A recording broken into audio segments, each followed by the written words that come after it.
Estamos en comunicación en este momento con el presidente de la DAIA, de la Delegación de Asociaciones Israelitas Argentino, con Mauro Bernstein.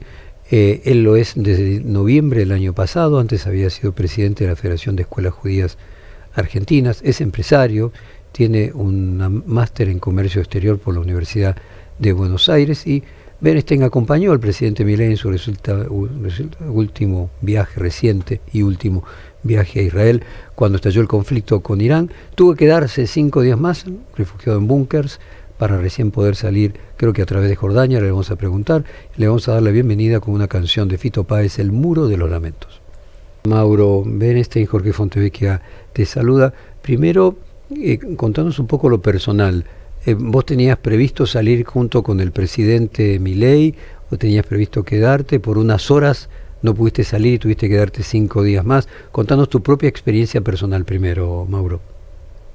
Buen día y buen día a la audiencia.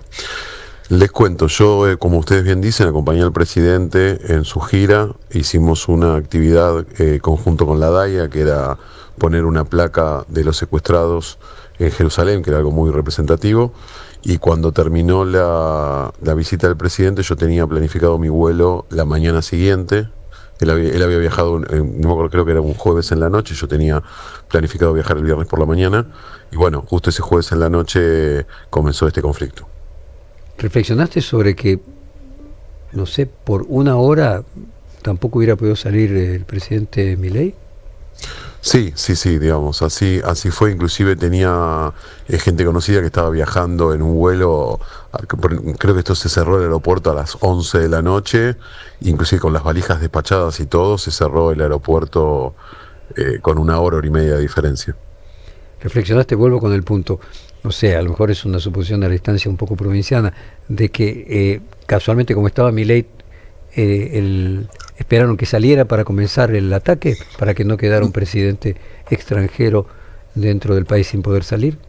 Mira, a ver, no tengo esa información. Si me preguntás desde el sentido común, supongo que seguramente lo tuvieron en cuenta, más que justo ese día en la tarde habíamos compartido la firma del memorándum con el primer ministro, con lo cual seguro que este tipo de decisiones se contemplan, que un jefe de Estado de otro país no esté en el momento del conflicto, pero no tengo información para realmente aseverar que se tomó en cuenta. Mauro, ¿y vos en particular qué hiciste? ¿Fuiste por tierra a Amán? ¿Cómo es que saliste? Sí, a ver, te cuento, yo estuve, como vos bien dijiste en la presentación, estuve 5 días en una ciudad que se llama Modim, que es pegada al aeropuerto, en lo que se llaman un refugio, que son habitaciones de hormigón con puertas blindadas, y bueno, conseguí una posibilidad de salir por Amán en vía terrestre. Llegué hasta el aeropuerto de Amán y de ahí volví vía Dubái, digamos, con Emirates, que es la compañía que después me sacó hasta Argentina. Acá me pasaba de la producción un informe que la DAIA acaba de difundir. Dice: creció el antisemitismo en Argentina con violencia en redes sociales y agresiones físicas. Me gustaría que lo compartiera con nuestra audiencia. Sí, mira, nosotros todos los años estamos... Dame un segundo, por favor. Sí.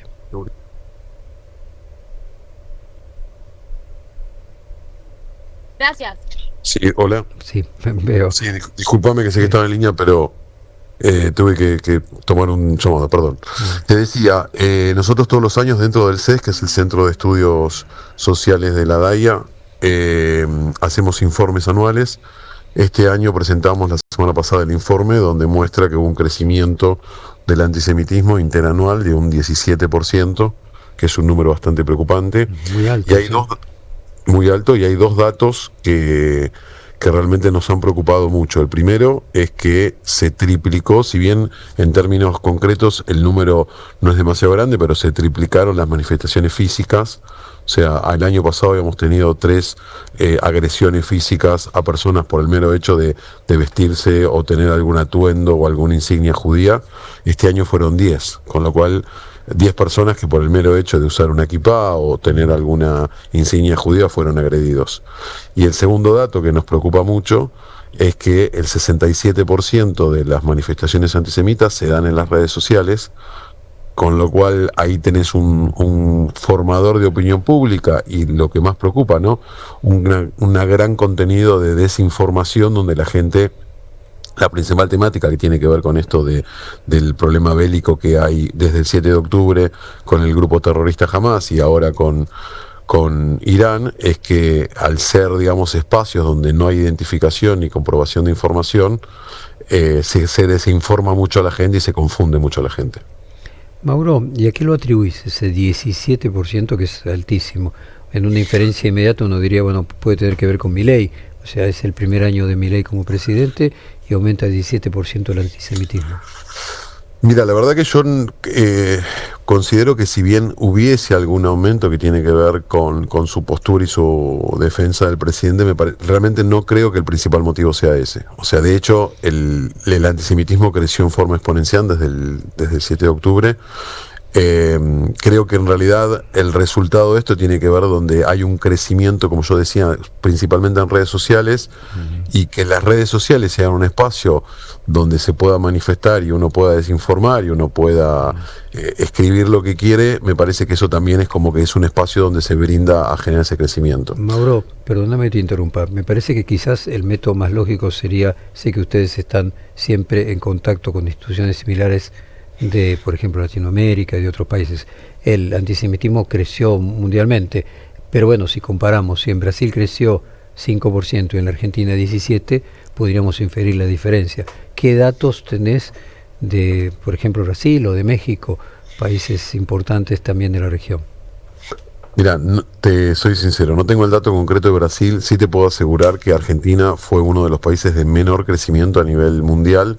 Si uno mira los países occidentales, Estados Unidos, bueno, si bien, digamos, los que tienen más una mirada liberal, Estados Unidos, Francia, Inglaterra, el crecimiento ha sido exponencial, ni hablar la situación que se vivió en Estados Unidos con las universidades, lo mismo en Europa, el crecimiento ha sido muy superior al de Argentina. Por eso yo hacía este hincapié, ¿no? Digo, si bien hay un crecimiento, yo no lo relaciono en forma directa. ¿Vos crees que es menor que el crecimiento de antisemitismo en el resto de Occidente? Sí, correcto.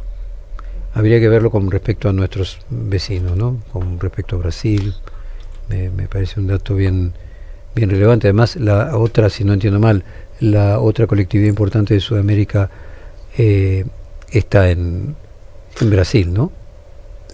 Bueno, justamente eso te iba a decir, Brasil no es una colectividad muy grande. Imagínate que Argentina es la quinta comunidad más grande del mundo y creo que Brasil es 9ª o 10ª.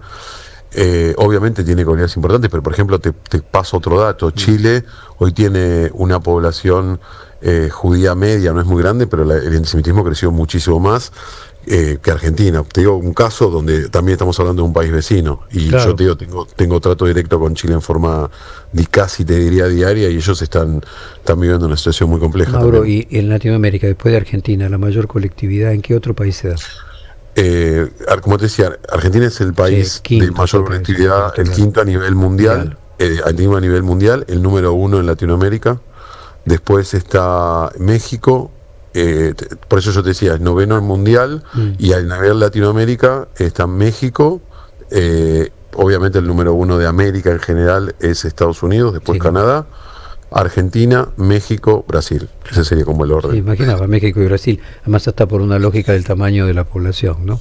Totalmente. ¿Cómo imaginas que esto va a evolucionar a partir de, no sé, este estudio a qué mes está cerrado, pero imagino antes del comienzo del conflicto directamente armado con Irán? ¿Cómo imaginas que va a evolucionar eso, si va a descender o va a aumentar en función del actual conflicto? Mira, yo creo que obviamente va a crecer, no tengo duda que va a crecer. También hay otro tema que nosotros intentamos darle respuesta, que tiene que ver con el posicionamiento principalmente de la izquierda que se ha dado. Si ustedes miran, hay muchas manifestaciones de izquierda donde se encuentran banderas palestinas o apoyo al grupo terrorista Hamas, y me parece que lo que se ha hecho, o sea, el 7 de octubre fue el comienzo de digamos, ataques terroristas. Me parece que en las redes se ha utilizado, y como yo te decía, se ha desinformado mucho sobre esta cuestión, y han buscado en los grupos de izquierda dar soporte para que, digamos, amplifiquen sus voces. Entonces, mi entender, y te repito, es una percepción que estamos evaluando, todavía no tenemos una conclusión definida, es que estos espacios donde encuentran que sus voces se pueden amplificar por medio de distintos, digamos, agrupaciones, entonces de repente vos encontrás un grupo de izquierda apoyando a Hamás, pero no porque realmente sepan de qué se trata, porque yo creo que ninguna persona de bien puede apoyar un grupo terrorista donde su carta fundamental es el exterminio de un Estado o el exterminio de un pueblo. Sin embargo, levantan esas banderas, entiendo yo, para lograr visibilizar más su mensaje. Mauro, aquí quiere preguntarte Alejandro Gomel.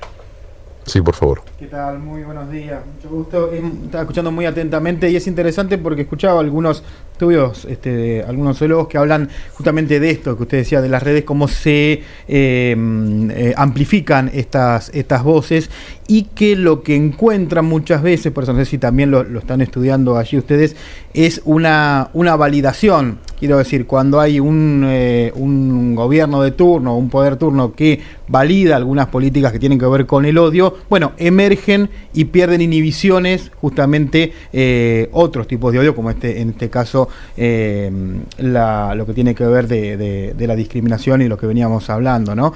Digo, puede ser que estos grupos que estaban solapados encuentren validación ahora en las redes, justamente porque los discursos de odio están a la orden del día, ¿no?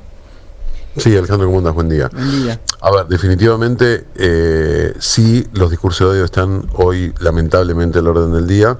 Yo creo que tiene que ver también con situaciones no solamente de Argentina, sino a nivel mundial. Hay como un enojo mundial, y otra cosa que yo vuelvo a hacer hincapié sobre lo mismo es que hay un espacio de comunicación, el canal de comunicación, que principalmente son las redes sociales, permiten impunemente que cada uno pueda manifestarse sin tener ninguna consecuencia al respecto. Con lo cual, por eso digo, es muy importante. Acá, permitime agregar una temática que es la que nosotros sí estamos haciendo foco.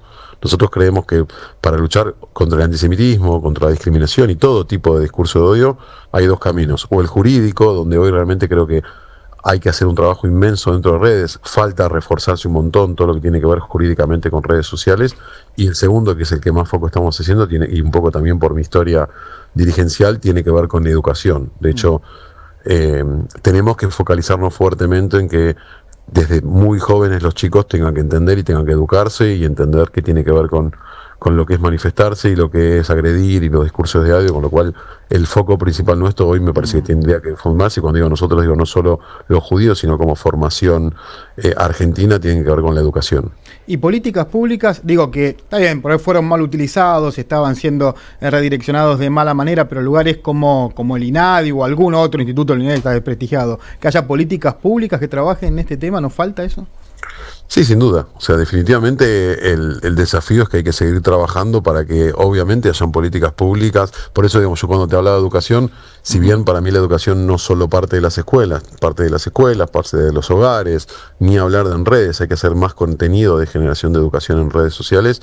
Obviamente tenemos que tener un Estado que acompañe y empuje ese tipo de políticas públicas que permiten una sociedad más igualitaria. Mauro, inmediatamente todo el mundo asocia con los 90, con AMIA, con la embajada. Obviamente yo trato de explicar siempre la diferencia en contexto de la guerra del Golfo, que era una guerra de otra naturaleza, una guerra inclusive en la que había, 5.000 soldados, por ejemplo, para dar una dimensión, y que duró varios años con ocupación territorial. Y fundamentalmente la otra diferencia era el factor Carlos Menem. Estaban todas aquellas discusiones, por ejemplo, de que su campaña había sido, su campaña presidente en el año 89, con apoyo de Gaddafi, por ejemplo, la historia que contó el propio Cavallo de la primera reunión que tuvieron con Gaddafi, donde los amenazó directamente de muerte porque los había traicionado, porque inmediatamente después de haber ganado las elecciones, con dinero que venía de este sector, o con parte de dinero que venía de este sector, se alió con los Estados Unidos. Es decir, me parece que la situación es distinta que en los 90, pero de cualquier forma tener un presidente como Milei, que debe ser uno de los pocos en el mundo, que casualmente va allí y dice ahora hay que mudar la embajada de Tel Aviv a Jerusalén, y con el apoyo tan cercano a Netanyahu, te genera, y me gustaría incluso no solamente a vos en particular, sino que nos transmitieras cuáles son las distintas perspectivas que hay en la comunidad, ¿te genera el temor a la posibilidad de algo similar? No, a ver, Yo acá quiero diferenciar un tema que en alguna oportunidad le he dicho. El presidente tiene un acercamiento a la comunidad judía, pero me parece que acá tenemos que poder abrirlo como en dos partes. Por un lado es su creencia y sus valores que él ha encontrado en las costumbres judías, un espacio donde él se referencia y le resulta interesante. Y eso me parece que es una cuestión personal de él. Yo ahí hay una diferenciación. Cuando el presidente se manifiesta apoyando enormemente al Estado de Israel, o lo mismo, a ver, ahora Estados Unidos, que se ha metido de lleno en la guerra y ha tomado partido, yo lo que creo es que tiene que ver con un posicionamiento de la defensa del mundo occidental, del mundo libre, del mundo independiente, de un mundo democrático. Entonces me parece que trasciende un pensamiento si tiene que ver con la ayuda o no a una población, a un credo. O sea, acá tenemos que recordar que Israel es el único país de Medio Oriente democrático, occidental, con pensamientos y con ideología liberal. Entonces ahí es donde digo, tanto y ahí agradecidos que el presidente Milei apoya al Estado de Israel, porque de alguna manera está defendiendo una forma de vida que es la que vivimos nosotros inclusive actualmente, digo, en una vida democrática y en una vida libre. Dicho esto, por otro lado, puntualmente hablando de Argentina, nosotros trabajamos, no sé si ustedes saben, la DAIA es el veedor de la seguridad de la comunidad judía, con lo cual la responsabilidad de la comunidad, si bien es del Estado, nosotros colaboramos con hacer controles y ayudar continuamente. Estamos en contacto con los distintos ministerios, de hecho hemos elevado un protocolo donde el gobierno, tanto nacional como provincial, ha aumentado los procesos de seguridad y ha reforzado seguridad en las instituciones judías, pero como un protocolo de control, y no porque haya algún tipo de amenaza ni nada. Y esto quiero ser muy respetuoso y también transmitirle a la gente la tranquilidad de que no hay ninguna amenaza, no hay ningún motivo para realmente pensar de que puede llegar a haber otro atentado o algo por el estilo. ¿Y cuál es la relación con la Mossad directamente? Nosotros como DAIA no tenemos relación. Y no sé, desde el punto de vista de la colaboración en los servicios de seguridad entre el gobierno argentino y el gobierno de Israel, dado que, como decía, la DAIA de alguna manera coordina, no hay ninguna intervención, ninguna advertencia, ninguna colaboración por parte de la Mossad.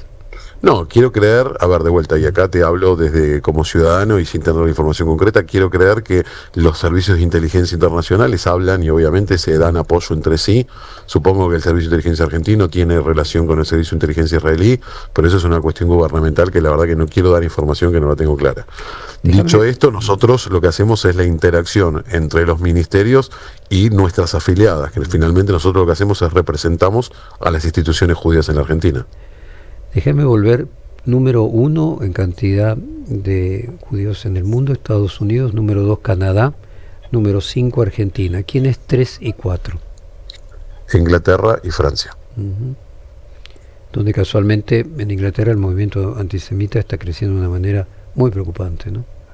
Sí, correcto. Es lo que yo te decía cuando vos me comentabas si tenía que ver con el presidente o no. Fíjate que en tanto Inglaterra y Francia, que son el tercer y cuarto país de mayor judíos en el mundo, tienen realmente un reflorecimiento lamentable de antisemitismo. Sí, entiendo.